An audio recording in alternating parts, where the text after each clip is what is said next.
ఈ రోజున నువ్వు ఏ రోజు కూడా ప్రజల గురించి పట్టించుకోకుండా ఫామ్ హౌస్లో వండుకొని ఇష్టారాజ్యంగా పరిపాలన చేసి మాట్లాడుతున్నావు. ఇప్పుడు ఏమంటాడు, ఎక్కడ ఇబ్బందులు వచ్చినా గద్దెల లెక్క వాళ్తా అంటున్నావు. గద్దెల లెక్క ఇయ్యాల వాలేంది, ఆల్రెడీ 10 సంవత్సరాలు వాలినరు, కథలను గద్దెలక ఎత్తుకపోయారు మీరు. నీవు నీ కుటుంబం నీ వంది మాగదు. అందుకనే కదా ఈనాడు ఈ పరిస్థితి వచ్చింది. అప్పులు కుప్పం చేసి పెట్టి బంగారు పల్లెలో అధికారం అప్పచెప్పి మాట్లాడారు, అప్పులు కుప్ప చేతికిచ్చి. అయినా కూడా మా ప్రభుత్వం సోనియా గాంధీ గారు చెప్పిన ప్రకారం ఈనాడు రాష్ట్ర రేవంత్ రెడ్డి గారి నాయకత్వాన ఇలా చెప్పినటువంటి 6 గ్యారెంటీలు ఇప్పటికే 5 గ్యారెంటీలు మనం ప్రారంభించడం జరిగింది. ఇస్తూ ఉన్నాం, ఒక్కొక్కటిగా ఇస్తూ ఉన్నాం. 4 మాసాలకే నీ ఉలికులికి పడుతూ ఉంటే ఏమనాలి నేను? నిన్న కూడా మాట్లాడు, ఎందుకు కుర్చేసుకొని మేడిగడ్డలో నీళ్లు పంపింగ్ చేస్తాను. నీవు కుర్చేసుకొని చెప్పిన మాట చాలా ఉన్నాయి. మా పాలమూరు జిల్లాలో కుర్చేసుకొని కట్టిస్తానని మాట్లాడినావు. గట్టు ఎత్తిపోతల పథకం ఎక్కడ పోయింది? కుర్చీ 10 ఏళ్ళకి వెళ్ళి పనులు ప్రారంభం కాలే. 10 సంవత్సరాల తర్వాత తుమ్మిళ్ళ లిఫ్టు 10 సంవత్సరాలు అవుతుంది. 82,000 ఎకరాలు నీళ్లు బారాలి. ఇలా 20,000 నీళ్ళు వస్తలేవు. ఆనాడు రిజర్వాయర్ కడతామని చెప్పిండ్రు, ఇప్పటికి ఆ రిజర్వాయర్ ఊసేలేదు. పాలమూరు ప్రాజెక్టు ఈనాటికి కూడా ఇలా ప్రారంభం చేస్తూ జాతికి అంకితం చేస్తున్నాను. కొద్దిగా సెన్స్ ఉండాలా, బుద్ధి జ్ఞానం ఉండాలి. మాట్లాడితే మామూలు వాళ్ళు మాట్లాడడం వేరు.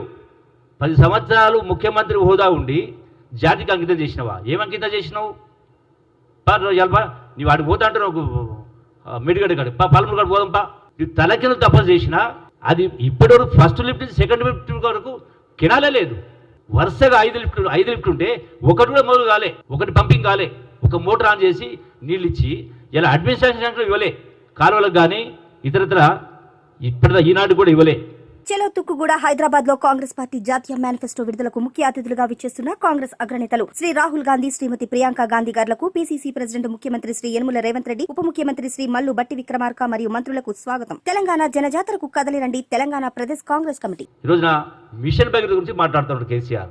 తాగునీటికి సంబంధించి నీ నిర్వాహకం వల్లనే కదా, ఒక ఇరిగేషన్ ప్రాజెక్టులో కాదు ఇందులో కూడా 1,000 కోట్ల రూపాయలు కుంభకోణం జరిగింది మిషన్ భగీరథలో. నీ మిషన్ భగీరథ కరెక్ట్ ఉంటే ఉదాహరణ చెప్తా, రాష్ట్రం మొత్తం ఎందుకు పాలమూరు జిల్లా సంగతి చెప్తా. ఈ రోజున కృష్ణా నదిలో ఈ రోజున కూడా 8 టీఎంసీ నీళ్లు ఉన్నాయి సుమారుగా. దానికి కావాల్సింది 6 టీఎంసీ వాటర్ ఉంది కదా. మరి ఎందుకు గ్రామాల నీళ్ళు వస్తలేవు? ఎంత గొప్ప మేధావి కదా, ప్రజలను మభ్యపెట్టకాలు చేస్తే ఎందుకు వస్తలేవు నువ్వు? మరి అంటే నీ అస్తవ్యస్త స్కీమ్ ద్వారా, అస్తవ్యస్త పరిపాలన ద్వారా ప్రాపర్ ఏది కూడా కరెక్ట్గా లేదు. అది ఏ గ్రామంలో కూడా చక్కగా నీళ్ళు వచ్చేటువంటి పరిస్థితి లేదు. ఈ రోజున ఇంకోటి మాట్లాడినా, ఉదయం పూట భోజనం పెట్టమని విద్యార్థి లోకానికి.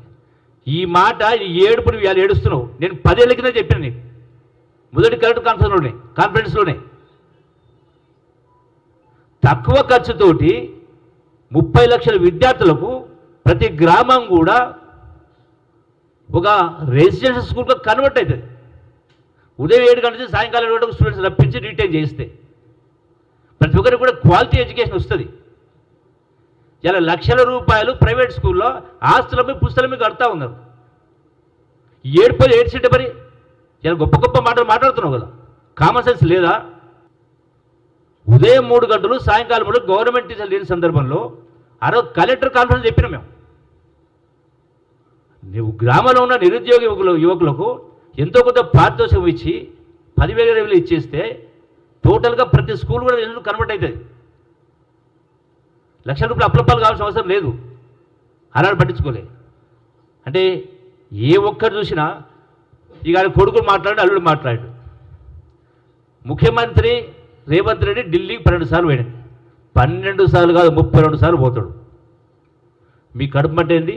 ఎట్లా లెక్క ప్రకారం 12 సార్లు ఢిల్లీకి పోయినా 29 రాష్ట్రాలు ఉన్నటువంటి భారతదేశానికి కాంగ్రెస్ పార్టీ అధ్యక్షురాలు సోనియా గాంధీ అయినా, ఖర్గే గారైనా, రాహుల్ గాంధీ గారైనా ఎన్నిసార్లు పోయినా అపాయింట్మెంట్ ఇస్తూ ఉన్నారు, కలుస్తూ ఉన్నారు, సమస్యల పట్ల చర్చిస్తూ ఉన్నారు. నీవు ఇక్కడ ఏడ్చి ఇక్కడ చచ్చి కూడా ప్రగతి భవన్లో చచ్చి ఫామ్ హౌస్లో చచ్చి మంత్రులకు ఇంటర్వ్యూ లేదు. నువ్వు గొప్ప వాళ్ళు గొప్పలా బుద్ధి జ్ఞానం ఉండాలి కేసీఆర్. నీకు సెన్సెస్లో మాట్లాడతావా? నోరుంది కానీ అడ్డగోలు మాట్లాడతావా? అంటే ప్రజల్ని నీవు ఏడవలేక గెలవలేక నీ అస్తవ్యస్త పరిపాలన, నీ నిరంకుశ పరిపాలన, నీ అవినీతి పరిపాలన వల్ల అధికారం పోయిన తర్వాత ఇవాళ ఈ కూతలు కూస్తున్నావు. ఇన్నేళ్ళు ఏం ఏడిచిన మరి? ఎందుకు మాట్లాడలే?